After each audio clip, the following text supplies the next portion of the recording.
En 1980, un cyclone à la trajectoire capricieuse plongeait l'île dans la désolation. Crues, glissements de terrain, inondations s'exprimaient alors avec une violence dévastatrice. 25 morts et des dégâts estimés à 10 milliards de nos francs. Tandis que Hyacinthe s'éloigne cette fois-ci pour de bon, les Réunionnais, puis grâce à la télévision le monde entier, vont découvrir le lundi 28 janvier 1980 l'ampleur de la catastrophe. Aujourd'hui, cet événement s'enfonce dans le souvenir, peut-être même dans l'oubli. Et c'est inquiétant, car il ne faudrait pas s'installer dans la fausse idée que si les dégâts ont été aussi importants, c'est parce que les installations de l'époque étaient plus fragiles. L'apparence rassurante de nos équipements collectifs, le côté bien huilé de nos réseaux ne doivent pas nous faire oublier où nous vivons. Et c'est justement en dehors des périodes de crise que le travail de prévention doit être le plus actif. Bonjour, c'est vrai, le décor est un petit peu austère, mais pour présenter une émission sur les risques naturels, il convient tout à fait. Car ce canal Patata-Durand représente finalement assez bien à la fois notre désir de protection, mais aussi nos limites face à des phénomènes naturels particulièrement intenses. Il y a 20 ans que la Réunion n'a pas connu l'un de ces grands cyclones qui marquent la mémoire collective. 20 années au cours desquelles nous avons bâti des milliers de logements et développé des réseaux de plus en plus complexes. Et contrairement aux apparences, cela nous rend peut-être plus vulnérables. D'autant plus vulnérables que nous finissons par négliger ou même oublier la réalité du risque.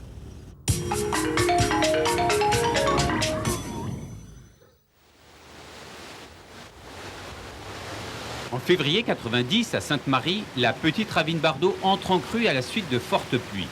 Très vite, tôles et troncs d'arbres s'accumulent à l'entrée d'une buse d'évacuation et forment un barrage. Des cases sont englouties.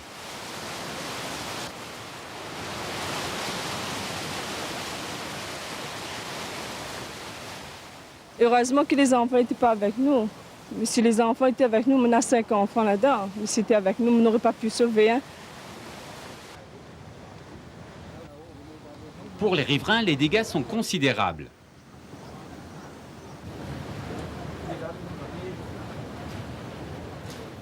En cas de même, ça. Ça aussi, non? En revoyant ces images, Madame Amouni se souvient. L'eau a commencé à monter à 8h30, à recouvrir toute la maison. Et puis, nous, on a essayé de sauver, c'est tout. On s'est sauvé par la fenêtre. En sortant par là, on s'est sauvé par la fenêtre pour éviter le malheur. Et puis, quand on est arrivé là-haut, la maison était déjà couverte. Et puis, il restait que les lanternes de télévision dehors, c'est tout. Certains voisins, traumatisés, ont préféré être relogés. Madame Amouni n'a pas voulu partir. Après l'inondation, on m'a proposé d'aller dans un immeuble. Comme j'ai mon terrain, ma maison, je ne peux pas sortir aller dans un immeuble. Et ça, si on aurait dit qu'on pouvait me donner un terrain avec une maison, j'aurais pu accepter. Depuis, le lit de la ravine a été surcreusé et le remblai du chemin de fer qui barrait son cours a été remplacé par le pont de la Nationale. Pour les habitants du quartier, la menace semble lointaine. Mais maintenant, c'est terminé, on ne pense plus. Hein. Mais comme nous habitons toujours là, nous pensons vraiment peut-être un jour que l'eau peut repasser ou pas. On craint toujours, mais on vit ensemble. On n'est pas plus en danger que ceux qui sont dans la rivière. Hein. Parce que nous, ce n'est pas une vraie ravine. Ça coule une fois l'année, peut-être, peut-être pas. Hein. Comme ça fait depuis 10 ans, là. On n'a pas d'eau, là. On finit par oublier. Oui, on a déjà un peu oublié.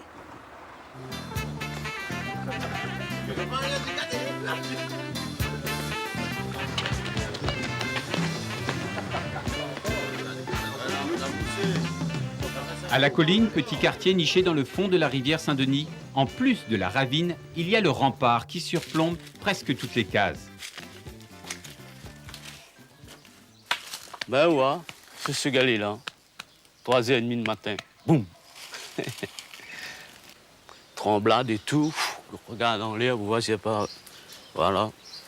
Que le seul. Le bon Dieu, il veille toujours ses enfants. Hein. Il crase jamais personne. Toujours tombé, jamais crase personne. Elle crase la maison en bas, mais il n'y a pas eu de mort. Malgré cette alerte, il n'a pas été question de partir. Nous l'a resté.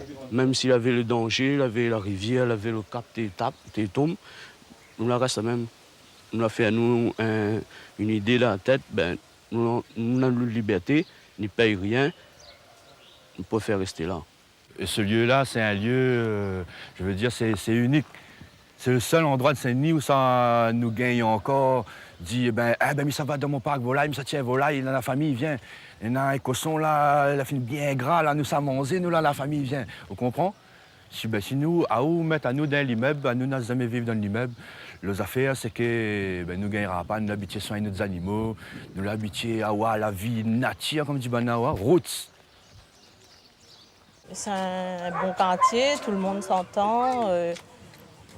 C'est bien de vivre ici. Mais quand il arrive période de cyclone, on est un peu stressé, disons 4 semaines, pas plus. Mais les caps, ils tombent plutôt par là-bas, mais non, c'est rare par là. Mais c'est plutôt de l'autre côté, mais on n'a pas peur. Quand ça tombe, ça nous fait sursauter, c'est normal, mais sinon ça, non, on n'a pas peur. Mais sauf s'il y a le pont, oui. S'il y a le pont, oui, mais sinon ça, non. Et d'être pris quand ça coule, c'est pas un problème? Non, ben non, il y a toujours un Il y a passage. là, on passe là, on monte, il y a la belle pierre en haut. On emmène nos enfants, on monte par les montagnes.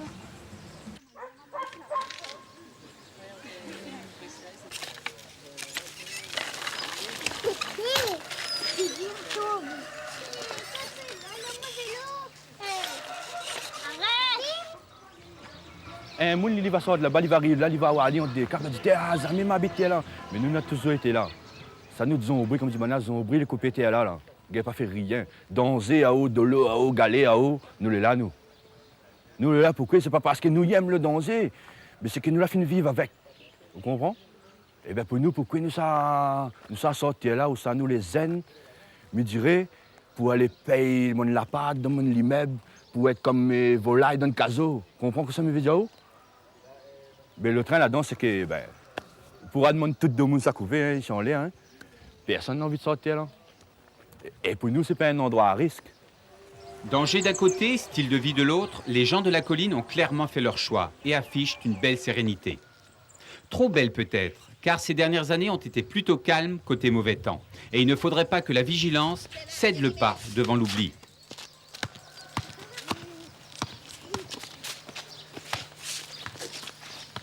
À l'échelle des temps géologiques, la Réunion est une île toute jeune, ce qui explique que le travail de l'érosion y soit particulièrement actif.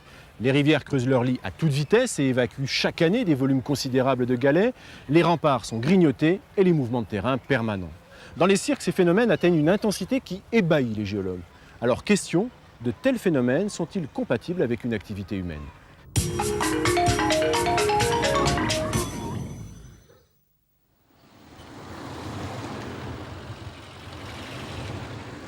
En 50 ans, la route qui monte à Elbourg a changé 3 fois d'itinéraire. Dans les années 40, elle faisait encore un grand détour. Là, tout le bout de la mare, là-bas, ça te retourne, monter droit ici. Après, ça tourne là, ça tourne dans le fond rond-point, là. Dans le fond, il y avait un affaire, après, tu retournes dans le grand tournant là-bas. C'est le grand, un passe s'appelle le grand tournant, kilomètre 23. Après, tu remontes là, il venait à déboucher au rond-point. Après avoir quitté Salazie village, la route d'aujourd'hui franchit la rivière sur le pont de la Savane, monte en lacet jusqu'au village de Marapouldo et continue de grimper jusqu'à Elbourg, et même il est à Vidotte. La vieille route passait bien plus loin, et c'est en franchissant le rempart qu'elle était la plus fragile. Mais c'est là que tu affaisses. Ah bon, là, on pointe, là, voilà, à peu près ces affaires, là, ces affaissements, là, comme ça, là. Ça te baisse. Alors tous les ans, il fallait, on casse des ballons, et des maçons, ils relèvent le carrelage. Dans les années 50, cet itinéraire fut abandonné pour un tracé plus direct, mais qui ne résista pas au cyclone Hyacinthe. Tous les moyens des services de l'équipement, mais aussi du SMA, ont été mis en œuvre. Et en tout cas, dès le vendredi 1er février, l'accès à Sillaos était redevenu possible sur une voie provisoire, tandis que, pour de longs jours, Elbourg allait demeurer tributaire des hélicoptères.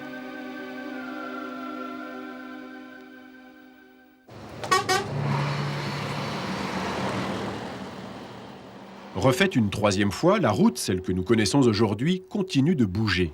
Il suffit d'aller à Elbourg pour s'en rendre compte, et si l'on descend de voiture, alors les preuves de ce glissement sautent aux yeux.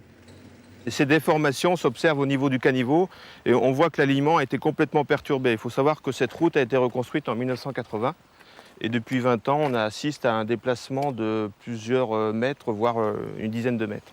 Ce qui est énorme, et c'est des chiffres qu'on n'attendait pas, mais qu'on confirme chaque année puisqu'on mesure un déplacement de l'ordre de 50 cm pour ce secteur.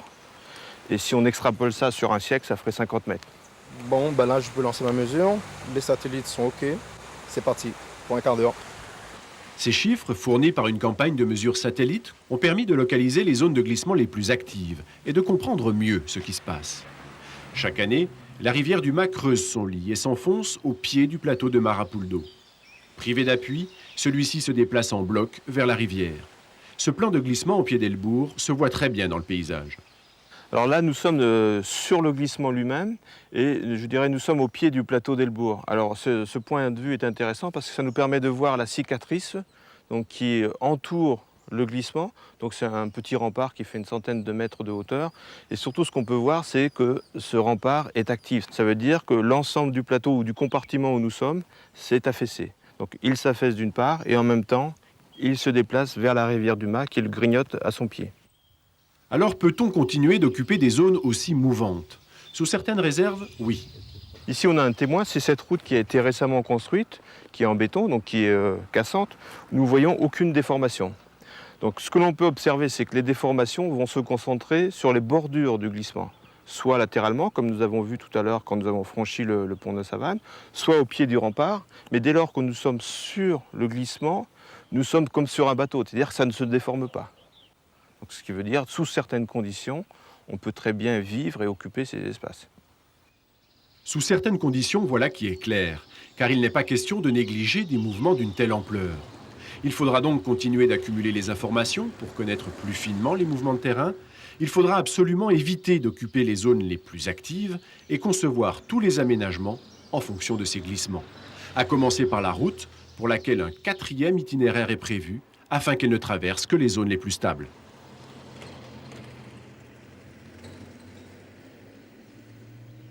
Nous sommes maintenant le long de la ravine Charpentier à Sainte-Marie qui vient de faire l'objet d'un endiguement nouvelle génération. Vous verrez pourquoi dans ces reportages. D'un côté, une ceinture littorale qui se construit de plus en plus. De l'autre, des ravines qui, jusqu'à preuve du contraire, descendent toujours jusqu'à la mer. Résultat, en cas de forte pluie ou de cyclone, les crues font peser un risque grandissant sur les zones urbaines. Il faut donc se protéger et là, les approches sont différentes.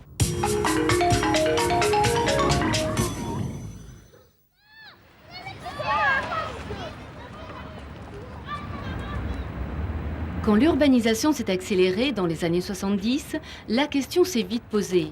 Comment se protéger contre la violence des crues? La réponse de l'époque fut d'envoyer les ravines dans des canaux bétonnés. L'objectif, c'est d'évacuer le plus rapidement possible des gros débits et c'est affiché à l'époque de créer des zones pour l'urbanisation dans une île en plein développement. À Saint-Denis, par exemple, les ravines Patate à Durand et Butor, qui divaguaient sur presque 1 km de large, furent ainsi domestiquées à la fin des années 70. Malheureusement, ces ouvrages ont leurs limites, en particulier s'il survient une crue exceptionnelle ou un accident imprévu.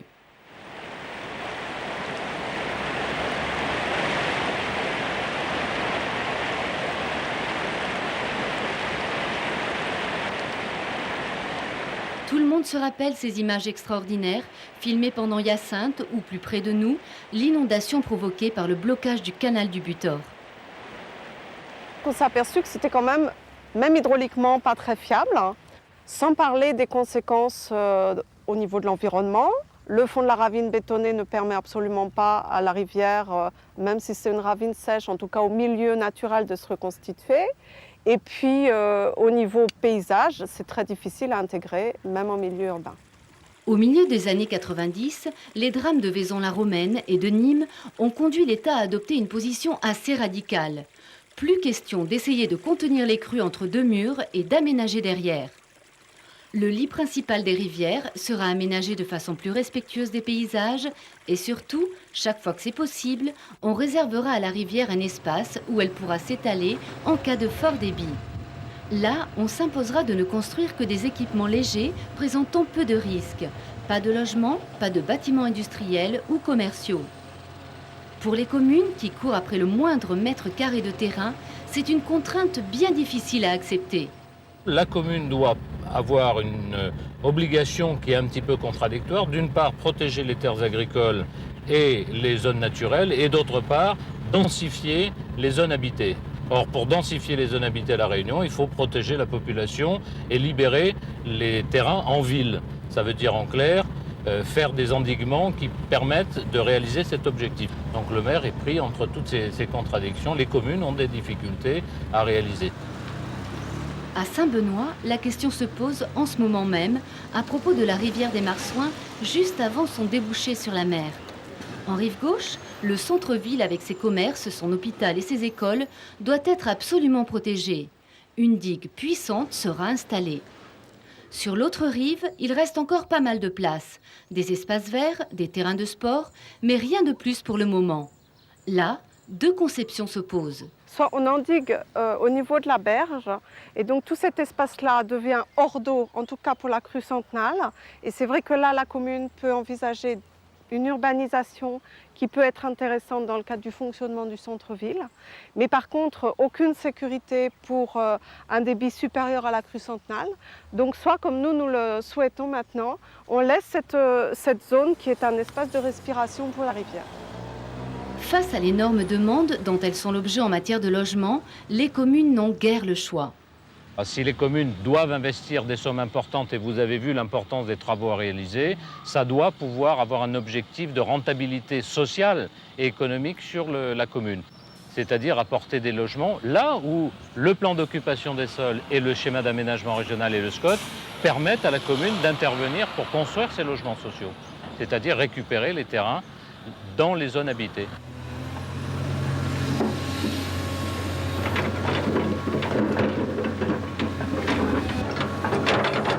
Conscient de la pression foncière qui s'exerce à La Réunion, l'État semble ouvert à ce que des constructions nouvelles soient possibles derrière les endiguements, mais à certaines conditions.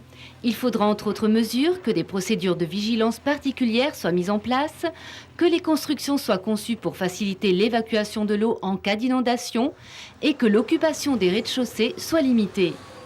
Autrement dit, il faudra maintenir une véritable culture du risque qui rende possible les aménagements sans mettre en péril les vies humaines.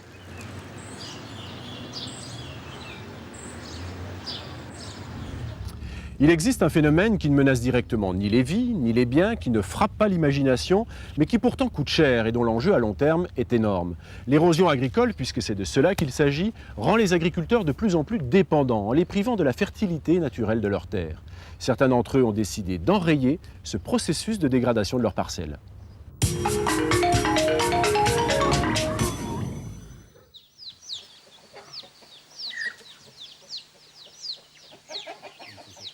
Il arrive que dans les champs, l'érosion soit spectaculaire. Mais le plus souvent, c'est un phénomène invisible, insidieux et toujours irréversible. Car un sol, ce n'est pas inépuisable. On voit bien le haut du sol, l'aspect est foncé. Il y a beaucoup de racines, de petites racines, donc c'est là qu'est la fertilité du sol. Plus on descend dans le sol, plus on voit que les racines disparaissent au fur et à mesure, et plus la couleur change, elle devient beaucoup plus claire.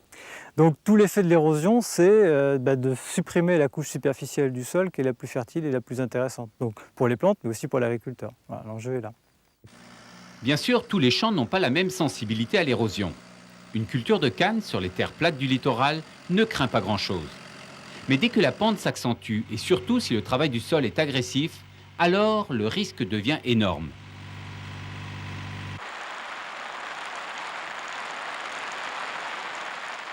Pluie après pluie, l'eau fait son travail. Par hectare, ce sont des centaines de tonnes de terre qui peuvent s'en aller comme ça, chez le voisin du dessous, sur les routes ou au fond de la mer.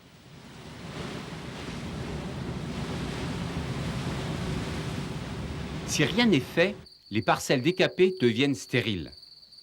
Il y a un enjeu sur la fertilité des sols, c'est-à-dire comment garder un terrain qui va pouvoir produire et garantir un revenu pour l'agriculteur. Il y a aussi un enjeu foncier parce que si on laisse éroder un terrain, donc ça veut dire qu'on va le quitter ou on va essayer d'en trouver un autre et donc on va sur une fuite en avant à essayer de courir après des terrains disponibles, alors qu'il vaudrait mieux le gérer au mieux possible pour l'avenir. Sous la pression des contraintes immédiates, les agriculteurs ont longtemps considéré l'érosion comme un problème lointain, presque abstrait. Aujourd'hui, les choses changent. C'est comme un camionneur. Hein. Si le gars a un camion et puis il est tout le temps à plein régime, au bout de 6 mois, il bousille son camion, c'est aussi son revenu et l'avenir de sa famille qu'il faut en l'air. Les agriculteurs, c'est pareil. Si on fout en l'air notre potentiel foncier en faisant n'importe quoi au niveau de la fertilisation, en faisant n'importe quoi au niveau des traitements, et en ne limitant pas du mieux possible l'érosion, on fout en l'air notre garde-manger en fait. Et ce n'est pas du tout l'objectif. Marceau est installé depuis peu sur les terrains de l'antenne 4. Dès le départ, en dessinant les parcelles, on a essayé de limiter les risques du ruissellement, sans entraver le travail des exploitants. Mais il est possible d'aller plus loin. Là, on a une petite parcelle de 300-400 mètres carrés qui est pentue et qui est surélevée par rapport au chemin. Ce que j'ai fait comme aménagement, très simplement, avec 2 utilités, c'est j'ai mis du fourrage, de la canne fourragère, qui va servir pour lutter contre l'érosion et qui va servir d'alimentation pour le bétail. Ensuite, on a, en contrebas du chemin, on a une barrière anti-érosive, toujours faite en canne fourragère, mais ça, c'est une variété de canne fourragère extrêmement puissante et qui pousse vite. Et en contrebas, on a une parcelle où, avant la saison des pluies, je n'ai pas pu mettre en production, donc je vais laisser en friche jusqu'à ce que la période de pluie soit passée. Ou éventuellement, je vais mettre de la citrouille dessus, sans toucher au sol. On ne va pas passer le tracteur, chavirer tout, etc., ameublir le sol pour que l'eau ait une emprise importante dessus. On va laisser comme c'est et on va planter sur la friche.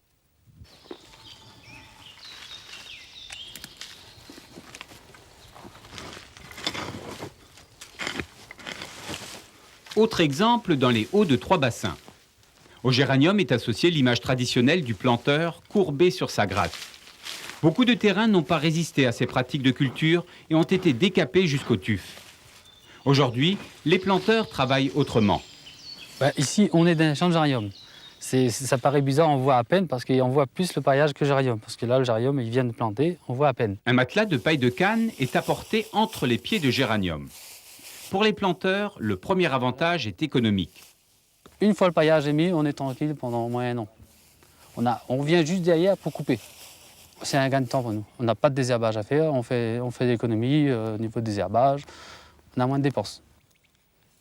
Quand je vois le champ comme ça, il fait plaisir parce que quand on voit déjà il n'y a pas d'air dedans, on est juste à récolter. Maintenant on récolte, on distille et puis on va vendre l'essence. Ça fait plaisir quand on voit déjà le terrain propre, comme ça. C'est pour ça, en faisant le paillage, ça nous permet de faire autre chose. Si on a des animaux à occuper, on peut occuper. C'est l'avantage. Bon, cette technique avec le paillage, il permet de lutter efficacement contre l'érosion. Et en même temps, le bois qui diminue ses temps de travaux, lui est plus libre, son rendement il augmente, lui est gagnant. Donc lui sent pas, il devient même plus une contrainte, il devient une facilité. Cette technique est actuellement en cours d'essai sur d'autres cultures, comme la tomate. Pour les agriculteurs, elle correspond à une nouvelle attitude. Le sol n'est pas seulement un support, il a une vie propre qu'il faut protéger. Et jusqu'à présent aussi, il est un peu normal peut-être. Tout ça que nous voyons, c'est sur le sol. Ça qui pousse, c'est que le rendement. Mais l'agriculteur, il ne prend pas son sol toujours comme un capital que lui va transmettre. Et nous voyons bien que dans les hauts, avec l'érosion, il transmet un capital appauvri. Et là, la technique que nous pratiquons, nous va faire augmenter le capital sol. C'est qu'en fait, quand on va transmettre un patrimoine, c'est un patrimoine enrichi au lieu d'appauvri. Ces techniques de couverture sont encore peu répandues et les agriculteurs engagés dans des cultures intensives les regardent avec une certaine méfiance. Mais dans une île où le moindre hectare est convoité pour de multiples usages, il serait aberrant de ne rien faire pour empêcher les bons sols de partir à la mer.